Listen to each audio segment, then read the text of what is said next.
You're working just the way you always have, maybe even better. You're more experienced, handling tasks with ease. Then it starts. Your opinion's no longer relevant. You're always overqualified. Suddenly, you're unemployable. This isn't part of aging, it's ageism. Everyone deserves to age without limits. Let's make it a reality. Ageism. Notice it, challenge it, change it. Search Age Without Limits. Welcome to Retirement Rebel Life After 60. This week, I had the pleasure of chatting with Tracey Aycock, a former nurse who now helps hundreds of women to get the best out of ageing. She's gathered her tribe and she's now mentoring them and supporting them, which is what this podcast is all about, helping women who feel that something's missing in their life find a sense of purpose. Tracy encourages women to love you for you and just enjoy life. But before we hear from her, please follow the podcast, rate it, and you can even share it with your friends. Welcome to Retirement Rebel Life After 60. I'm your host, Siobhan Daniels. Join me on a journey to meet inspiring rebels who've redefined retirement. Together, we'll explore new passions, triumphs over challenges, and discover the vibrant possibilities of life after 60. This is about living boldly, not just aging. So, are you ready to rebel? Last week, the guest on my podcast was Nicola Marshall, who helps people to navigate their way through the grieving process. She lost her son Lucas 5 years ago, and now she's set up a meet and grief cafe to support others and to try to get people to talk more openly about death and how we can help each other to deal with grief. If you missed it, please do check it out. My guest today is Tracey Aycock, the founder, and she runs the Wellbeing Wisdom Club. And I'm absolutely thrilled that you've agreed to come on the podcast, Tracy. So thank you very much. Oh, you're so welcome. It's good to meet you, Siobhan. You're all about supporting women. Did you come from a family of women? Have you got sisters in your life? You know, have you seen sort of the struggles of women from childhood? Yeah, I've got a sister, and I think I've always been somebody that cherishes friendships. I love to be the woman that people come to. So I guess that is definitely within me for sure. Yeah. Now, you grew up in Cornwall, didn't you? Were you very adventurous as a child? I did sort of ride ponies. I loved the sea. We definitely grew up by the beach, and that was just part of that. I was definitely a surfy groupie, really. You know, women actually didn't stand up proper surf so much back in the 70s, obviously. Really? And now, yeah. Why was that? It was mostly men. It just were like lots of things, you know, for some reason. There were women, don't get me wrong, but it was predominantly men. And so I've done this full circle of coming back. What did you think about that at the time, though, when you saw it was predominantly men and not women? Did that have an impact on you, or was it just the way it was? I think it was just the way it was, but obviously subconsciously you would think that's maybe not for me. And that's like a lot of things, isn't it? But now, of course, God, it's amazing. So many women doing things that are equally or better. Yeah, my life has gone full circle for sure, because now I'm back in the surfy town that I grew up in and absolutely love it, yeah. So from your childhood, what was your career progression? You know, did you follow a traditionally what you would see a female role of a job? Well, I was the eldest girl, and I love my parents dearly, but it was different times back then, and I wasn't encouraged in that sense down a career pathway. I did, a secretarial course because I didn't know what else to do. Why weren't you encouraged? Because of the time? Because you were a woman? I don't honestly think it was that in a conscious way. I think it was to do with probably finances. My sister and brother that came along after me, that my parents' lives were different, as so often is the way. So I definitely was not in a career mindset at all. So you did secretarial? Yeah, and then when I had my sons, I did lots of part-time type of jobs that didn't really hold meaning as such. But I One was a sales job, and I actually did really well, and that was so strange. But I didn't see myself as a salesperson, and then I just did things around the kids like you do, like women still do. But that don't you find I was going to say that's like a lot of women do that, don't they? They tend to put their desires and dreams on the back burner to be a parent. And I mean, they choose to do that and enjoy doing that. I did that myself. But there is a time when you think, hang on a minute, what about me, isn't there? For sure. And actually, I started a social science degree, and I really got into psychology, sociology, and actually it was politics too. So I've got an interest, but it didn't take me anywhere. But I did go on a list. I did register, pass exams to be a nurse, and that's kind of where my next chapter started. Yeah. So what was your nursing career? Where did you learn? Where did you train to be a nurse? And what path did you take a specific field in nursing? Well, I trained here in Cornwall.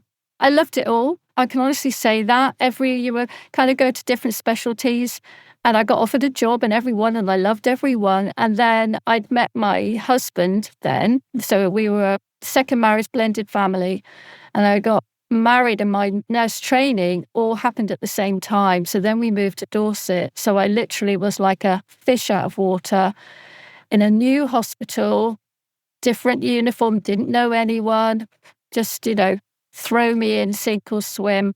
One of my first jobs was on a cancer ward, and I just really thrived. I just loved everything about it, even the sadness somehow. So that was a generalist type of cancer environment. And then I specialised, and so I've run a chemo unit. I've worked with women at the early stages of breast cancer right to secondary breast cancer, yeah. Is that the main area that you specialised in, breast cancer support?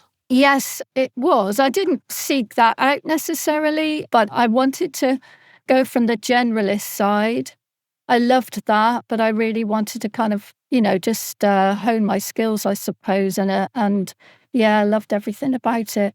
Did you find it easy to be able to support women who were going through such a traumatic time? Well, I guess easy, no. But I found a kind of inner strength maybe. And I built some amazing relationships with a lot of the women and their families. But yeah, it did start to have a toll on the soul, really, in my last job. I know that only recently I went and had my breast screening, and I put on my social media some little videos to try and say the importance, even though I live a nomadic life in my motorhome, it's so important for women to get their breast screening. But there is still this fear of women to go and get themselves checked, isn't there? Yeah, I think all types of screening. I'm for all of it. I encourage everybody, because the earlier, obviously no one wants to be poked and prodded and have the worry and the uncertainty till you get the results. But obviously, if we can find something earlier, it's far easier to deal with. So, yeah, I always encourage it. And I did spend, one job was in breast screening, actually. And I was often the one, that saw women after and explained things to them. So, yeah, definitely encourage it. When did you retire from that job? I retired just before I was 60. So I think I was 59, not 89, 59. And we came back to Cornwall, and that was meant to be my retirement, in inverted commas.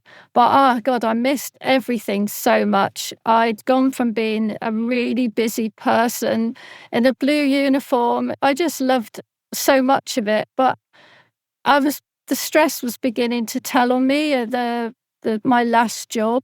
Yeah, so it was a new beginning. Although I was coming home in lots of ways, I left so much behind.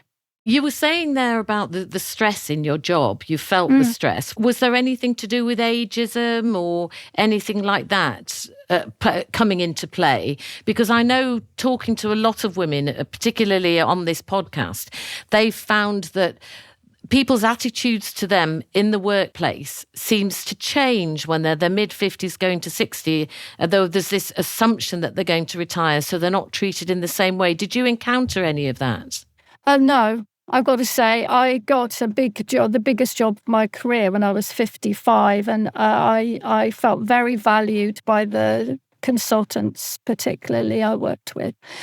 My discomfort was actually before then in perimenopause. Even though I worked in a female health environment, it just wasn't talked about. And everything I read now just resonates so much with women who do not find it easy to, talk to people and ask for help. Because back then, you just didn't do that. So that was an uncomfortable transition for sure, Did you feel lost then when you retired from being a nurse? Oh, God, yeah. Yeah, absolutely. Was it your sense of identity? Yeah. Yeah. Well, I've talked about this for sure, that you literally, I think as a nurse in a blue uniform, that's who I was I've been for so long. And you work at the hospital environment, there's so many people around. And I suppose once you leave that and you're on your own, did you encounter feelings of loneliness? Absolutely. I mean, I've talked quite openly about that. I encourage people to accept that if that is the case, because we need people, we need connection. I actually talked a little bit on Instagram one day. Actually, I didn't talk. It was a post about being lonely. And a couple of people messaged me, and I'm still friends with them now, So I think since the pandemic, we've learned that social connection is so important for our mental health and well-being. But definitely then, I was on a little holiday to start off with in retirement, but then it just, I knew that I didn't have purpose or meaning. Yeah. I mean, people often say to me, do I feel lonely when I'm travelling around in my motorhome? And I say, I choose to be alone. So I don't sort of experience that. But I do remember that initial feeling when I retired, and that losing the sense of identity and feeling a lonely then and feeling a little bit lost. So it's something that I personally can relate to as well, what you're saying there. And it is a time when you do look out for other women to support you to get through that. Yeah, definitely. I think we go through phases and changes in our lives, don't we? And it's that kind of next chapter. It's about, having to move forward. It's not easy. And also it's what I help women to do. But I think, first of all, it's the knowing it's not going to last. It's a phase. It's going to be all right, But at the time, of course, it feels like you've made wrong decisions or there's regret, and that can really keep you stuck. But I say to people, when you retire, it's your opportunity to actually refire. I say, I'm not retiring, I'm refiring. And I think that just, when I say that, it gives people a spring in their step. And I think being able to talk to somebody like you, who's a life coach, to just point them in the right direction and just give them that little bit of inspiration to see the best. Because my 60s, I have to say, have been one of the best decades of my life so far. I'm only halfway through them, but they really have. Now, you started writing a blog, didn't you? Was that during the pandemic? What made you want to put pen to paper and do that? You get to this stage in your life, we've been around the block, we know about life, and I guess I wanted to kind of, I know the answers, but I'm sharing that this is what happened, and look, there are other steps you can take. To be honest, women kept contacting me through Instagram, asking me questions, or from everything from, menopause. So I did a lot of weight training to just how to be comfortable in your own skin. So yeah, that's how it started, really. I mean, you mentioned their weight training. That is, everybody now is saying, don't do the Jane Fonda aerobics and jump around in the gym, which I think is fabulous, and focus more on weight training for your bone density. And I actually, in the motorhome, have got my little weights, which I do. Great. Pathetically, but I do. I try my best. But a lot of women are frightened of sort of bulking up too much. And that message still needs to get through that it's important, doesn't it? What are the benefits of weight training? Well, there's two main things I do. One is weight training and the other thing is cold water.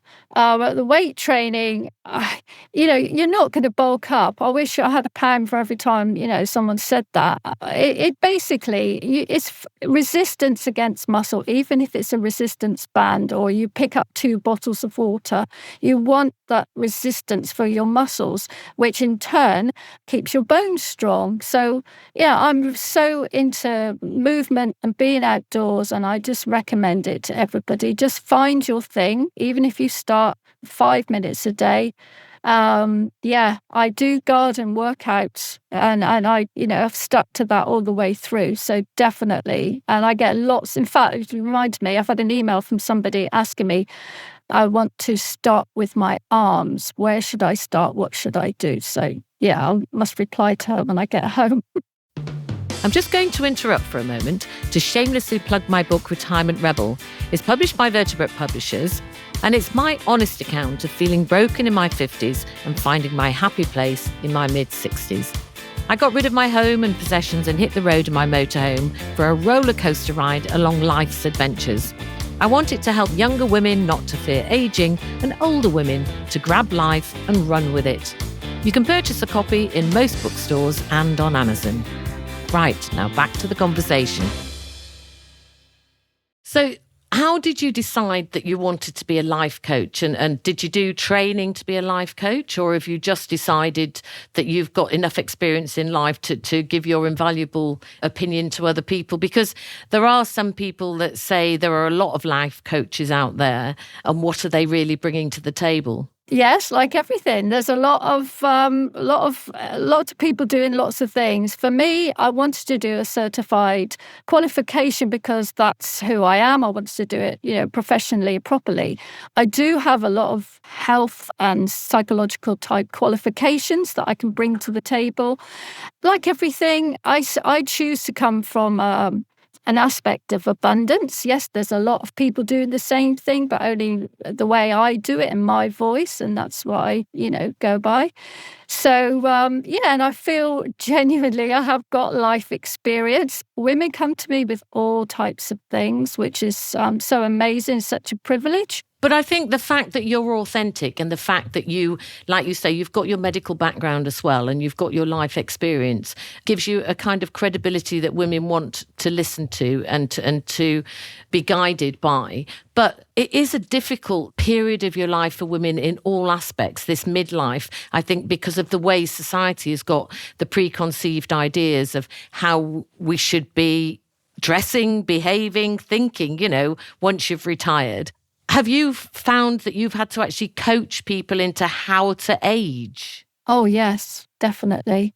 Yes, it's not asked in that way. I'm not saying, of course, we're all unique, but I literally try to say within our conversations, it's, literally, if you didn't know how old you are, what age would you be? Don't let age define you. And I think we just need that encouragement. It often starts with our relationship with ourselves. I genuinely believe if we can improve the relationship with ourselves, it gives us the confidence and self-belief to be, okay, I may not be for you, but as long as I'm good for me on the inside, that's what counts. That's exactly how I feel. But I, on the other hand, want to reclaim old. I want to reclaim stating what our ages are and say, this is what 65 looks like. This is what 65 behaves like. And be upfront about how old I am. Because from being very young, we're taught that almost like to be old is something to be feared. And yet the reality is for a lot of us now, it isn't something to be feared. There's a lot of good that you can get from it. There's a lot of enjoyment you can get from it. So I'm saying I'm not young at heart, I'm old at heart. And I like being old at heart. I don't have to bung young in there to validate myself. And I think that we're all getting bogged down with numbers of how old we are, how old we look, what are your feelings on that? I actually feel almost like I came out in some way a few years ago. This is who I am. I'm this age, and I think there's a freedom in that, and it's not talked about really. But there's also, so keeping it real, there's a judgment. There's a judgment if you say that you're 65, And I don't want to be judged like that. So, there are influencers or people on Instagram I'm really into, but if every post is only about this is my age and I'm able to do that, there's a lot of women that have health issues, obviously coming from my cancer background, that would love to be able to do certain things. I don't want to be molded into, what social media tries to make me. So one of the things I think I'm known for is that I am authentic and I try to keep that as much as possible. But I think it's also very important that younger women have got role models that they can look up to. For sure. And this platform in particular, I think a lot of women self-limit themselves because they think, well, I'm 60, I'm 65, I'm 60. I can't do that. I can't be seen to do that. I can't be seen to wear that. And they do self-limit. And I know from the hundreds of emails that I get, especially since my book Retirement Rebel came out, that they like the fact that somebody's doing it and it gives them a spring in their step to say, do you know what? I'm going to have a little bit of that. I'm going to have a go at that. And I love that that's what more and more women are doing. And there's more and more women going out there having their van life and gathering together like tribes and talking and sharing their experiences and problems. So I think owning your age helps you to have the freedom to do that. But I do hear what you're saying. There are some people who physically can't necessarily do it. But it's also sometimes self-limiting, but that's because society has made us think that. Yeah, so we need to change it, don't you think? We need to change that well, things we are. like... we're I. trying to, but there's a lot of us out there. That's what I love. In COVID, I found a tribe of women on social media. And that's another thing. People say older people don't use technology. We do. We're all joining together, aren't we, on social media? Did you find it difficult with technology at first? God, yeah. I mean, this is literally like I was like transported from that world to my new world. And I had to learn a lot of things. So yes, it may, and I'm not, a queen of technology, but I can definitely find my way around Instagram, for example. And something might take me a while, but I'll get there in the end. Oh, I can relate to that. But also, I'm not afraid to ask for help. That's a key thing when people say to me, what advice would you give people when they're getting older? And that's my one thing. I said, there's kindness and don't be afraid to ask for help. Because So what kind of things are women coming to you and asking you about? What kind of things are you coaching them through? Oh, my goodness. It could be lots of things, to be honest. Women often come to me with something, and then underneath there's always something else. We deal with sometimes grief, often confidence, lack of confidence, just literally learning how to be who they are in this next phase of life. So it could be coming from menopause into that kind of post-menopause that can go on forever. Really self-belief, that there's something I often actually, it's feeling a bit lost, like years of caring, then it's the kids have left home, or the job doesn't have so much meaning now, or values have changed, or the marriage, the relationship. And it's often just finding who they are and finding that kind of purpose. I encourage women to stay curious no matter how old you are. Just literally keep finding things that light you up, so... You get women from all over the world. Do you see that the problems are the same globally, yes, or that things differ? It's so interesting. And I haven't actually been asked this, but it's true. I think it really does bring it home to you.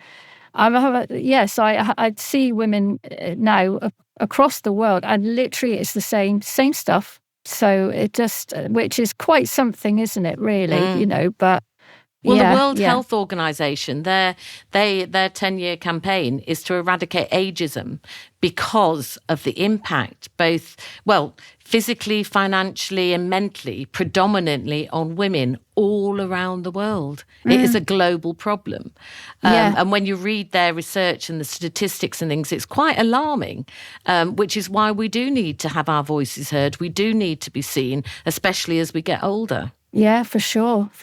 Yeah. Now, one thing I ask people is, because I say I'm a retirement rebel, I'm finding my tribe of rebellious women and getting us all together. When is the last time that you ever felt rebellious or actually did something rebellious? It's not really rebellious, but I suppose, all the time on social media, I don't want to fit into any mold, as I said earlier. So I can't really put a label on it. But even, going with my bodyboard and my wetsuit and just being, a bit of an idiot for an hour, it's not, I think that's it, rebellious in itself, because you're just being you. And if, you don't fit in a box. I love that. I feel the older you get, the more you find your voice, don't you? The more you find, I'm not getting in that box. Yeah, I think so. What a bit of advice would you give to a young woman who is, approaching her 40s, 50s, 60s, 70s about ageing, about the preconceived ideas of ageing and what the reality can be for them? I guess, to be honest, I come at it from 2 points. And first of all, definitely from a health point of view, do your research. Women are so much more, so better informed now. But the whole conversation on HRT is so polarizing now. But, do your research, find what works for you. Know that HRT is just part of the puzzle. It's lifestyle. Definitely, if you can, I'm going to say weight training. But finding something you love, like cold water for me, and meeting people, like-minded people, that they became a tribe of people when I felt lonely and all the things we talked about. But also your relationship with you, I sort of touched upon it earlier. Call it self-love, self-care, whatever you want. But it's about your relationship with self. And if you like yourself, if you are your own cheerleader, that's something that will carry you through. Just, like who you are and learn to love who you are on the inside. And it changes all the relationships around you. So that 2-pronged advice there. That is something that I can so relate to. I spent the majority of my life not feeling good enough. I don't know why. It stems from things in my childhood. Didn't feel good enough, didn't feel worthy enough, wanted people who I didn't even like to like me. Yeah. Now, since I've retired on this journey in the last 5 years of my nomadic life, I've found my inner voice. I've found my warrior. And I just feel this sense of happiness and kindness, overwhelming happiness and kindness. And I'm attracting the right kind of people, the right kind of tribe. And it changes your life completely. And I wished I'd known that when I was younger. So yes, your advice you're giving to younger women, that is one of the key things really to help you enjoy living. Yeah. Self-compassion. And literally, just know that you haven't met, whatever age you are, you haven't met all the people that will love you yet. You haven't had your happiest days yet. So if anybody wants to follow you, where can they get in touch with you? So I'm most known for the Wellbeing Wisdom Club on Instagram. Come and say hi there, always answer DMs. And I have a newsletter, you can sign up in my bio there. And I have a website, everything's on my bio in Instagram. And we'll put all that information on the notes for the series. But thank you so much for coming on the podcast today. And I've thoroughly enjoyed talking to you. And I love the fact that you are supporting so many women to get the most out of their life as they get older. Thanks, Siobhan. It's been a pleasure. Thank you. Well, I really enjoyed talking to Tracey Aycock. She's all about finding your own thing to help you navigate your aging years.